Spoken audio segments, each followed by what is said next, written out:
Welcome to a new edition of the Neon Jazz interview series with Tom Christensen and Scott Neumann of the New York City Jazz Collective known as the Spin Cycle. They have a new 2016 CD that came out, and it's simply called Spin Cycle.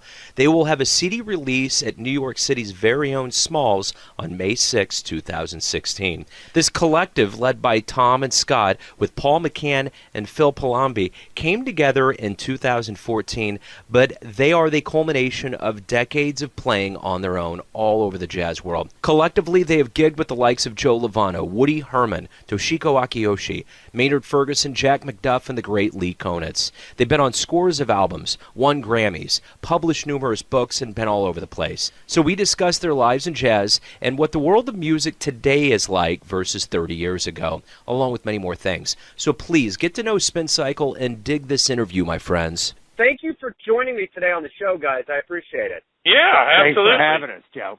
Absolutely, yeah. And when I got this CD sent to me, I read the liner notes, and I love this kind of jazz tapestry. All of you guys have played for so long. You've merged together. You release your album. So you've always done what you've done, but this has just given you a little bit more of a, I don't know, something physical, something a little bit more concrete to give to the world, which I love these things. Yeah, Scott and I have played together a lot outside of Spin Cycle. He was actually the first gig I did the first year I was in New York at a club it's now defunct, called Angry Squire. I had a quartet with Scott in it, so we've been playing together for 25 years and doing a lot of stuff. And we just finally decided to do something together. We've also, each of us, done a lot of solo projects and collaborated with other people and have different bands, but after hanging out for all these years and doing a lot of other things besides music, together, we've decided we needed to kind of merge the musical vision a little bit. I was going to say, I love the artwork. I mean, when I got this in my hand, it pops right out. Oh, thanks. We're excited about that, too, and really happy. A dear friend of mine, and Tom knows her as well, Fanny Gottschall, she actually is in the business and now working for herself, but for a long time she was graphic designer for Decca and worked through, there's a building right in close to Times Square, Worldwide Plaza, that has EMIs in there. I guess Decca is part of EMI, but she worked for Decca for years, and now she's freelancing, and she's at the same time she's freelancing, but she has some nice accounts. She's working for ECM right now. She's doing a lot. She's not doing CD design, but she's doing all their advertising design. So any advertising you see in the major jazz publications, Fanny did. And, she was gracious enough to take the time to work on it. And, I'm glad that it catches your eye, because that's exactly what we wanted to do, Joe. And we tossed around some ideas for a logo, and then Tom and I are excited that we went back and forth with going with a label, not going with the label, and decided to create our own label, and she did the logo for that, which is Sound Footing Records. So, and then she did the graphic design for the CD, and we just think she did a great job. So I'm glad it caught your eye. The thing that jumps out at me too is you're New York through and through, and this screams New York. That's the cool thing, So good. Yeah, good. It's good. Yeah, no, I feel like a New Yorker now. I've been in New York for almost 30 years. Even though I still have the Oklahoma accent, I'm I'm more Brooklyn than I am Bartlesville at this point. Yeah. Very nice. Very well. I'm the inverse. My dad was born in Brooklyn, raised on Long Island and Babylon, so he joined the military to come to Kansas City. So that's why I'm a Kansas City guy now. Great, man. Moving in the opposite direction. Yeah, right. Reverse engineering, doing the Benjamin Button. So.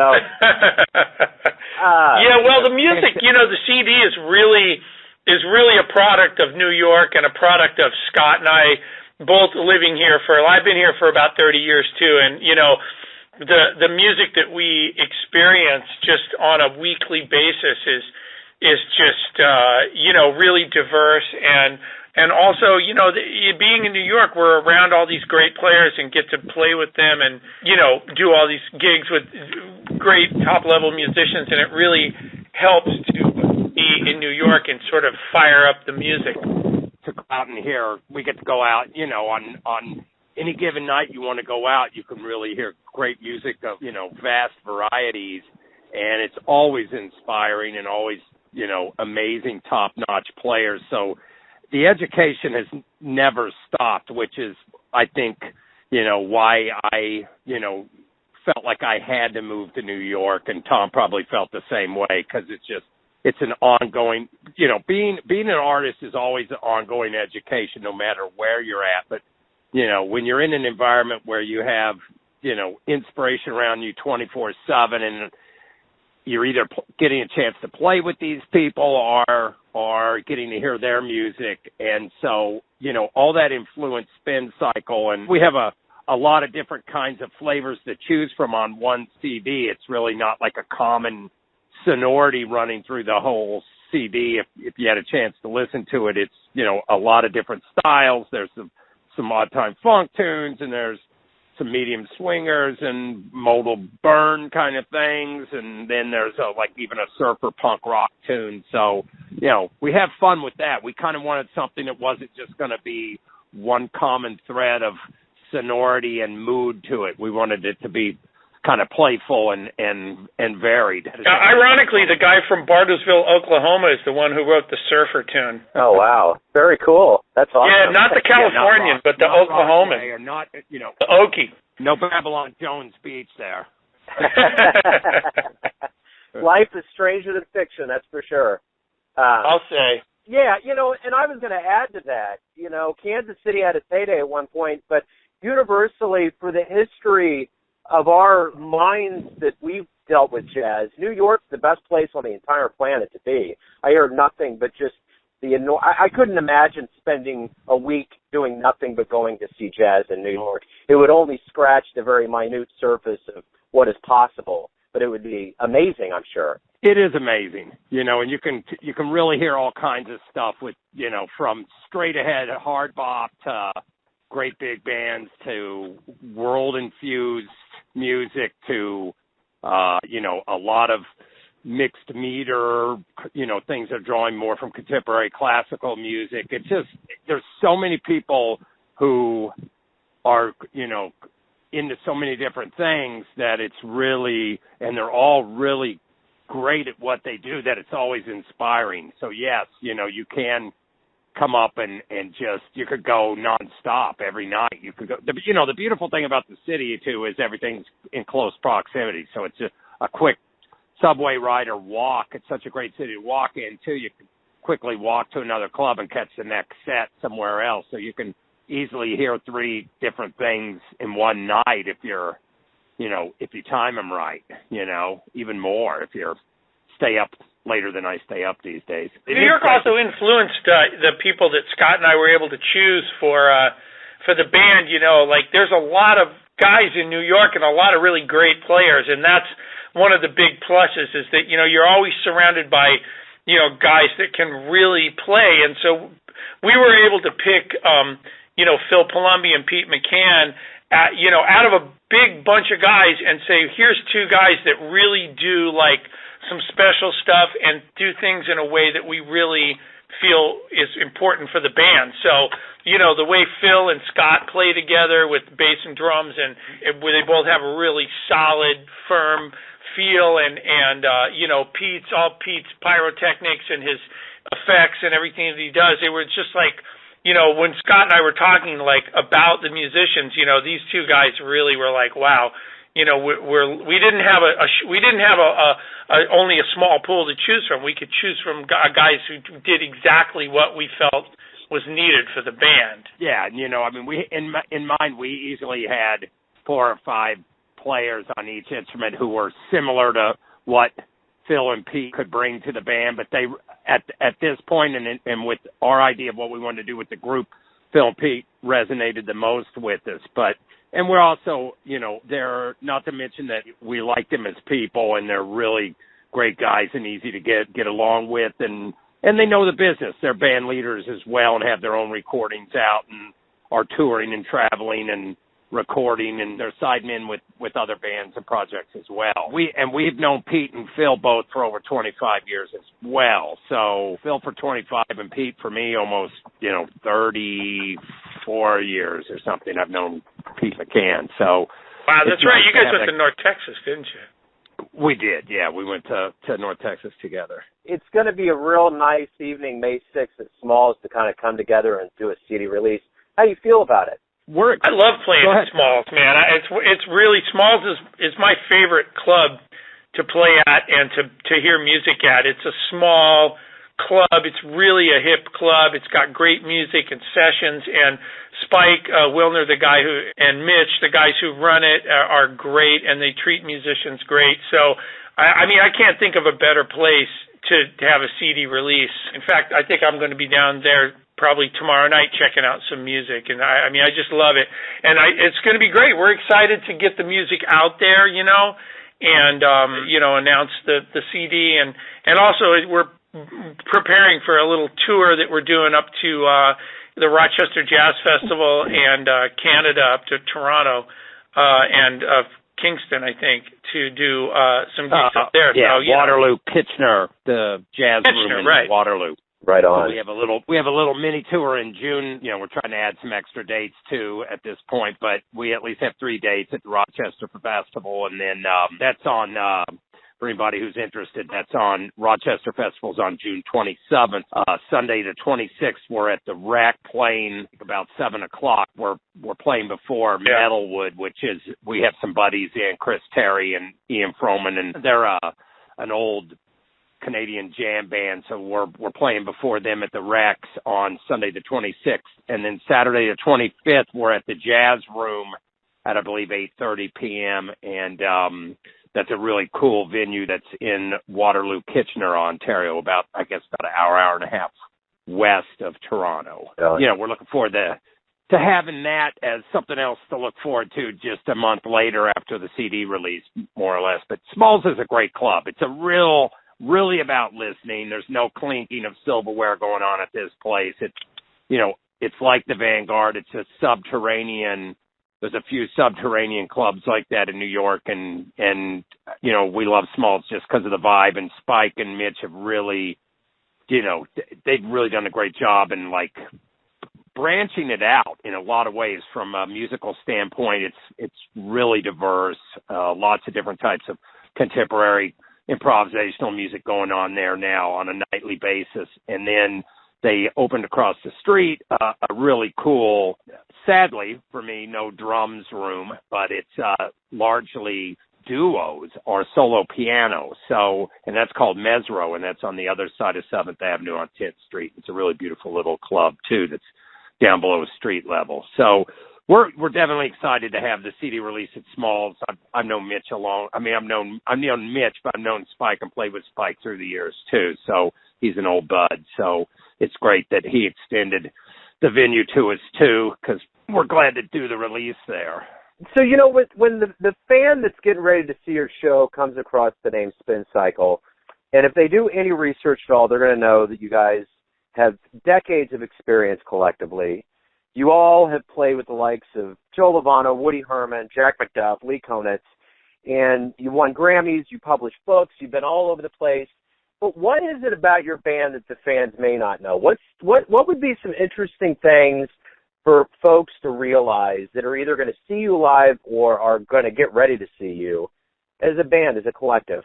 Great question. I would say the one thing you're going to see from us and hear from us right now in this incarnation, a lot of different styles when you go to hear the band. You're going to hear, Tom and I do not acknowledge our age, and I think we're a little older than Pete and Phil by just a little bit, but you're going to hear the post hard bop tradition of where we came from. You're going to hear the influences of Miles Davis and Joe Henderson, and then you're going to hear our rock and funk influences from having grown up in the 60s and 70s and 80s.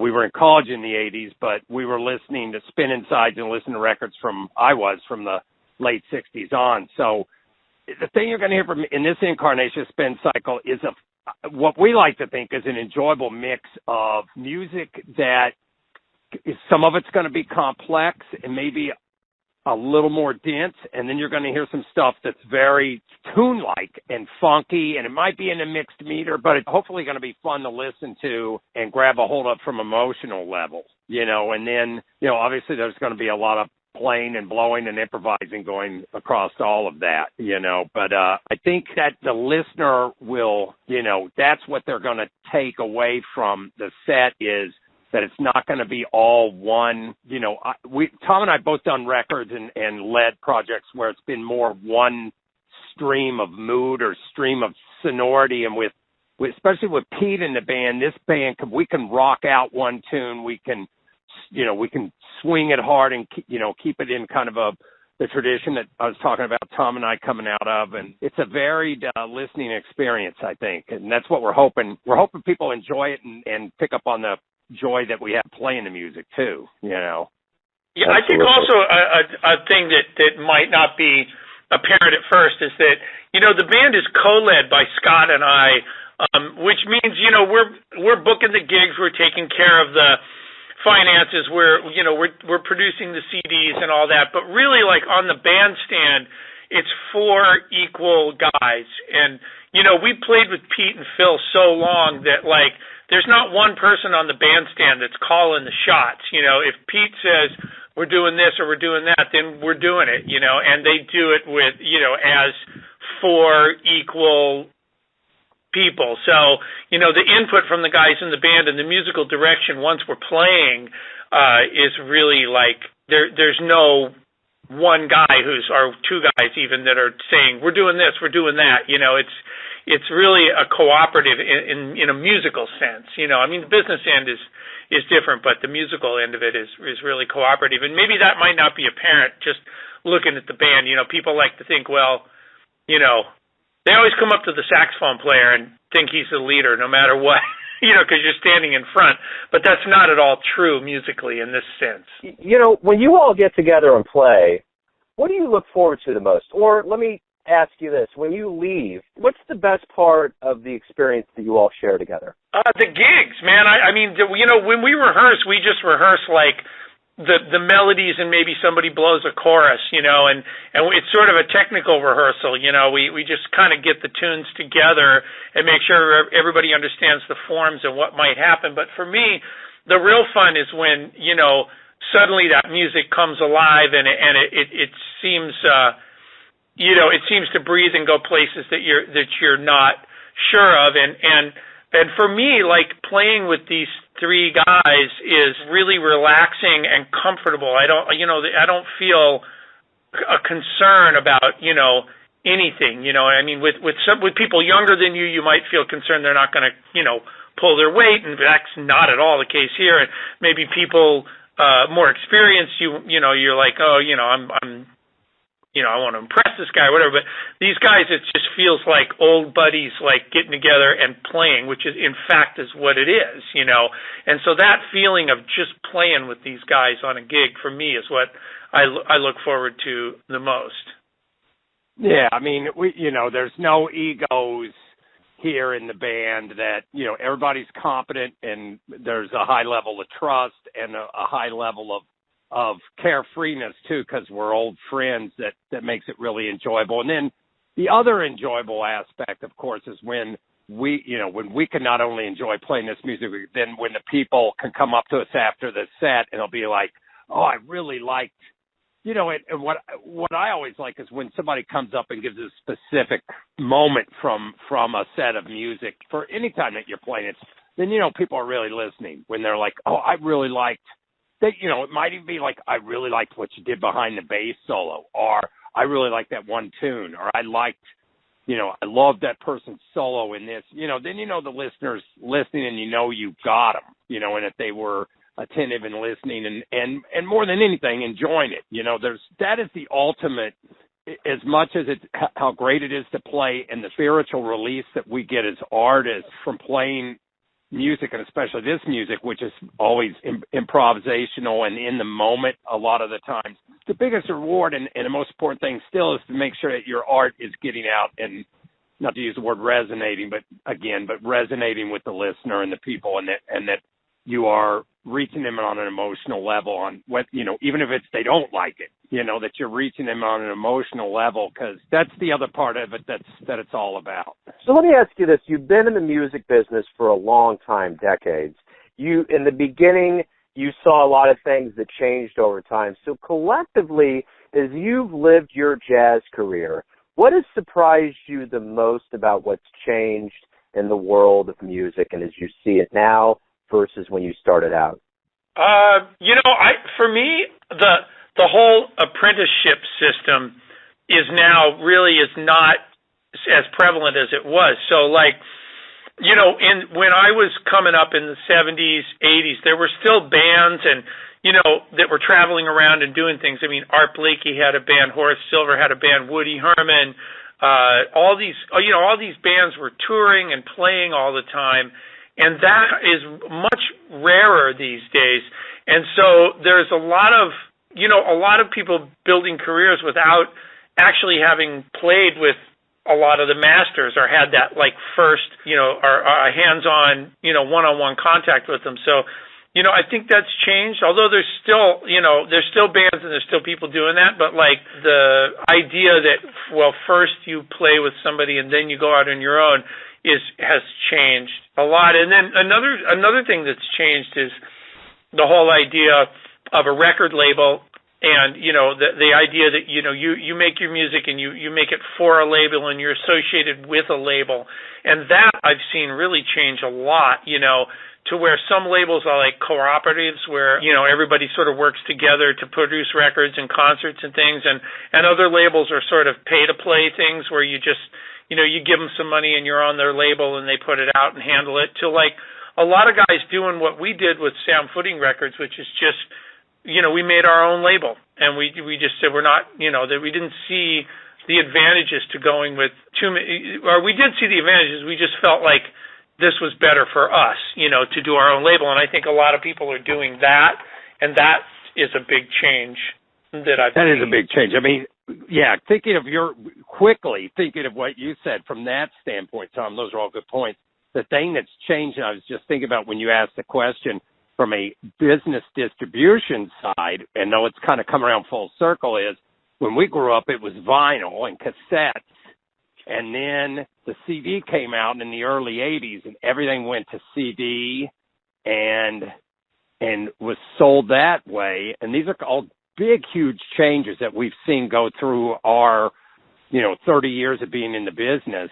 And then, to all of a sudden, as soon as it went to CD, then digital downloading was soon to follow and did. And then now we're into streaming, of course, and now we're back to vinyl, people enjoying vinyl again and buying vinyl. And we're probably, I'm got to talk to Tom about, but I would like to press at least a couple hundred LPs of Spin Cycle just to have, because I think there's going to be people who are going to want to buy vinyl, plus Fanny's artwork's going to look really great on the, the LP.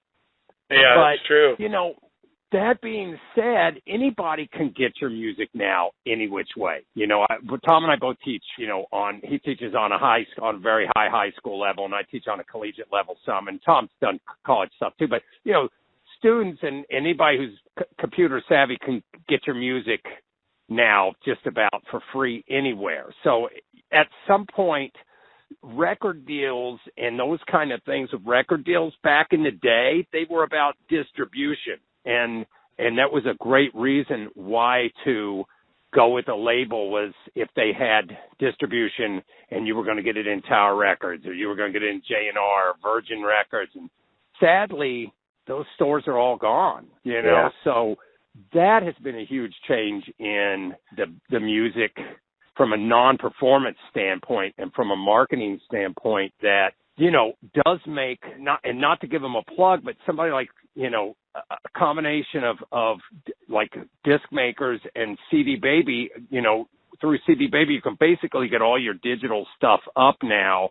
to all the retailers, whether it's going to CD Baby, and then they can get it out to Amazon and iTunes or whatever. So, would Tom and I consider going with a record label? Sure. If it was vastly worth it for us, and from some other support wise. But a lot of artists are not doing that these days. And we're also finding that press is responding very openly to it, whereas press maybe in the past and certain reviewers and critics and radio people would be like, oh, it's not on a label, it's self-produced, and I don't know, to where now they're seeing this new paradigm, and radio and print press is, viewing independent releases completely differently now. I mean, aren't you, Joe? I mean, wouldn't you say you are?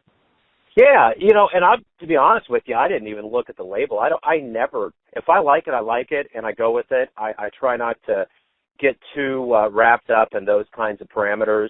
And it may just be because I'm not working for a major market radio station. This is more of kind of a mid-level, and that's just how I roll. If it sounds good, I'm more worried about the integrity of the music that I play on my show that's consistent with what I find is personal high standards for jazz. And I didn't even look at the label on here. I was very impressed with what you offered. I love the story of the collective years together. There's something about that wine that's brought about such a great sound, and that was my kind of impetus behind this. So let me condense your answers with this last question to this. If you had a beverage from 30 years ago that contained everything that you saw at that point in the world of music and how you approached it, and then you had the beverage from 2016 sit next to it, which one are you going to drink? I'd say now. I like the diversity of what's out there now, and I like I'm not a guy who would look back and say, oh, everything was so much better then, Yeah. But would I like to go back and hear Art Blakey again or Sonny Stitt like I did growing up? Yeah, that would be great. And there are things missing in music now that aren't there anymore. But I like the diversity of it and the energy of it now. Yeah, no, I agree with that. We've lost a lot of the older generational band leaders who led bands that gave opportunities to younger players to be able to come and hone their skills on. And these bands worked. I mean, that's the I guess the side, I would say from a musical standpoint, definitely the beverage of today. From a standpoint of realistically looking at not only like generational band leaders leading bands, but also, yes, you can go out and tour still and stuff, but maybe it was a touch easier then. There were more, I know certainly with the National Endowment for the Arts and certain things for certain bands, there was more grant money available back then. And, I don't know, there's sides as there's sides as a general musician from those days where there was maybe more work, more live music. It was before the DJ, all the hotels, motels had music on weekends, but that's not a jazz thing. That's a working musician thing, so. Yeah. That's a different beverage. I definitely would pick the 2016 beverage still now because that's cool. I like Tom. Don't want to look back. And is it an alcoholic beverage that we're talking about? Oh yeah. Like could it be? Yeah, it's a gin and tonic. It's whiskey on the rocks. It's good stuff. Then I don't care what it is. It's fine. I'll drink all of them. There you go. With some Kansas City barbecue. There you go. With the barbecue. Oh, my God, yes. Kansas City barbecue. Yeah, that would be perfect. That would be the match. Get some Gates thrown in there, Oh, my God, that would be the way to live right there. Nothing wrong with that. So let's get out of the past. Let's get out of the present. Let me ask you this. What do you guys see as your roadmap to the future? What's the future looking like for Spin Cycle? Great, we're excited about this. Yeah, I mean we're in it for the long haul. We've been in other bands and done our own projects. So I had my last band that I had lasted for 10 years and 3 CDs and various tours and things. And so I mean Scott and I have talked a lot about this. We intend to follow up with another CD in a year and a half maybe. And keep doing that, I think it's important to keep getting the music out there and keep booking it. It's great having 2 guys working on it. I've never had this experience before, is that it's just like, one guy can get on booking the gigs and the other guy can get on writing the music and then switch. And, there's a lot to do, but it's half the work when there's two guys on it. So we intend to keep going at it, more CDs, more touring and more work. We have a bunch of leads that we've run into just booking this last tour, so we're going to follow through with those. Yeah, no, there's something. I mean, yeah, the most exciting thing is that one thing is Tom and I are in it for the long haul, and we definitely want to build on this first CD, and even as obviously the music's going to develop, and maybe obviously the sound of the band is going to develop and change and hopefully get more defined even. But all the things Tom just said, as far as we both led stuff ourselves, and we both are busy. Besides playing other stuff, we both are teachers and also have families. So as most artists know, you don't have enough hours in the day to do all the stuff between keeping your own craft together to the business side, that it's great having, and Tom and I get along really well, that, we're each picking up slack and taking care of stuff off the task list away from each other, and it's very easy. So I'm really excited about this from not only a musical standpoint, but just the fact that Tom's a great friend and we get along very easily, and when something needs to get done, it gets done. Like we'll fire off a text, hey, something's happening with this, can you do that? Or so the idea is definitely another CD within about a year, hopefully year and a half tops, and more music, taking it to the people, So right on. I'm excited. Right on. This is my final question for you. So let me throw out a hypothetical here. You guys are at a break at Smalls during the opening, and you're standing outside, and some little philosophical guy comes up to you and looks at you guys and says, "Who do you think you are? Who do you guys think you are?" Well, that would just be a normal day in New York City, some crazy guy walking up to you and getting in your face. So I don't know. That's a good question, Joe. Well, I don't think there's a lot of pretension with the band. Like, I don't think it's a pretentious band. At the age I'm 54. I may be the senior member of this band. I just realized. Oh my God, that's you are, Gramps. Oh God. Anyway, that hurts. But anyway, let me beat by half a year. Yeah, in our 50s, I don't think anybody's pretending to be anything. I think we are guys who have dedicated our lives to playing music and playing jazz, and have long and varied careers and have a certain experience, which leads to a certain confidence in what we do. But I think it also leads to humility, in that one great thing about living in New York is that I'm always getting humbled by going out to hear music or playing with people and realizing, man, there's so much more that I have to learn. And I'm sure that Scott and Phil and Pete feel the same way. So that, I think it's an unpretentious band. So who we think we are, I think we probably think that we're just some dudes trying to make music as best we can with the experience that we have, I think, it's a matter of we are who we are. We're byproducts of all those years of playing and all the music that we have under our belts, performing-wise, and also all the music that we've absorbed through listening and spectating, whether it be in New York or wherever. So, and I think the idea of, our age is, we're not trying to prove, even when Tom and I put the band together, we weren't specifically going, exactly, let's write tunes that are like this. Instead, Tom and I had some tunes, and we're like, okay, these are kind of work. This one works. Let's just throw this one in. Let's put it in there, And Tom and Pete and Phil are gonna tear it up, or they're gonna bring something to it, And I think we're a byproduct of, if anything, Spin Cycle is a byproduct of the decades that we come from our musical performance and musical experiences and life experiences.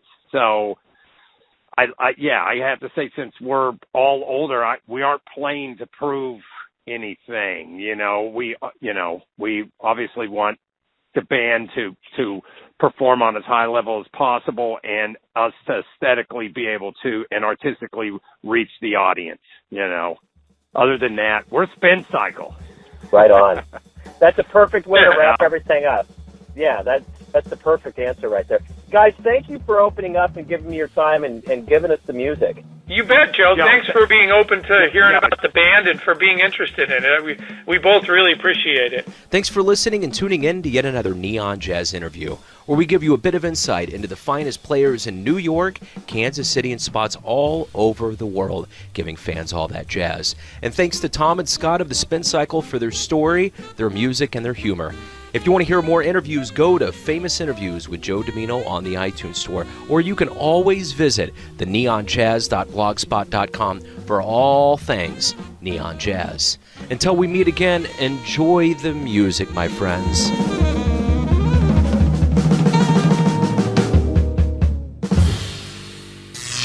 Neon Jazz.